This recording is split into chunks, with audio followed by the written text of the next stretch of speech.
देश के लोगों, आप सभी को सादर जय भीम, नमो बुद्धाय, जय संविधान, जय भारत। साथियों, आज मैं सोच रहा था कि लोग कहते हैं कि बुद्ध ने किसी बीमार आदमी को देखा, किसी मृत व्यक्ति की शव यात्रा देखी, किसी बूढ़े आदमी को देखा, तब उनके अंदर वैराग्य आया। ऐसा शायद नहीं है, क्योंकि ये तो सतत प्रक्रिया चलती रहती है।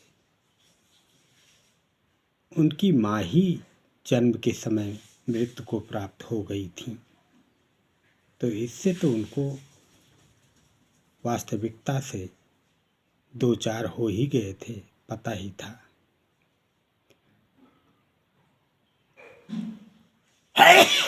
लेकिन जब वो राजकुमार बड़े हुए तो वहाँ सवाल आया कि उनको राज्याभिषेक जब हुआ, जब उन्हें कपिलवस्तु का एक जिम्मेदार, जैसे आज का प्रधानमंत्री होता है, इस तरह उनका जब चयन हुआ तो वहाँ पर सूखा पड़ा। रोहिणी नदी के जल के बंटवारे का विषय आया। तब राज्य के लोगों ने कहा कि आप कोलीय गणराज्य से युद्ध करो, हम पानी उस राज्य को नहीं देंगे। तब उन्होंने कहा कि हम युद्ध नहीं करेंगे। ऐसा उन्होंने क्यों कहा? क्योंकि वो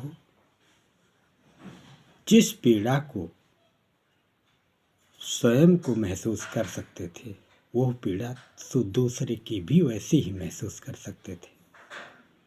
विषय था कि अगर पानी दिया गया कोलीय गणराज्य को, तो फिर हमारे यहाँ खेती या उत्पादन नहीं होगा, तो मेरे राज्य में अकाल पड़ जाएगा, लोग भूखे मरेंगे।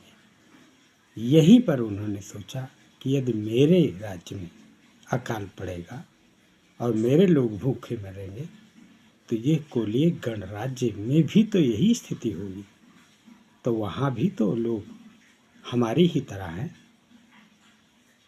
तब उन्होंने उस पद को त्यागने की बात कही जो वहाँ के राज्य के लोगों ने उन्हें दिया था, और उन्होंने तभी से प्रजातांत्रिक व्यवस्था दिमाग में सोची कि यदि मुझे पीड़ा है और मुझे दर्द है, किसी ने मुझे मारा है, मुझे दर्द है, मुझे भूख लगी है, तो जो पीड़ा मुझे महसूस हो रही, प्यास लगी है, तो जो पीड़ा मुझे महसूस हो रही है, तो यही पीड़ा दूसरे को भी होती है।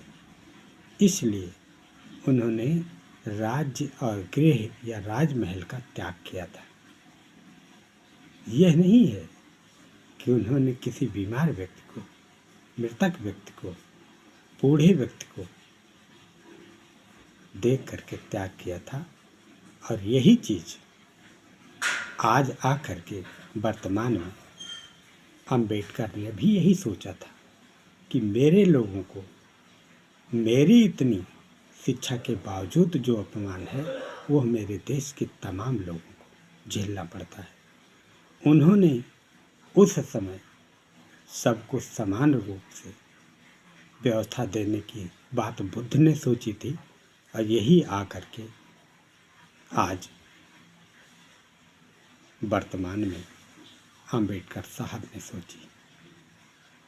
और यही शायद इन्होंने संविधान बनाकर सबको समान व्यवस्था दी कि जो अधिकार, जो मान सम्मान, जो व्यवस्था आपको चाहिए, वही मान सम्मान, समानता, पद सभी को चाहिए। तो उन्होंने गृह त्याग करके, महल त्याग करके सबको समानता, समता मूलकता का अधिकार दिया और अंबेडकर साहब ने संविधान लिख करके। तो साथियों, आज यही इतना। सादर नमो बुद्धाय। जय भीम, जय भारत।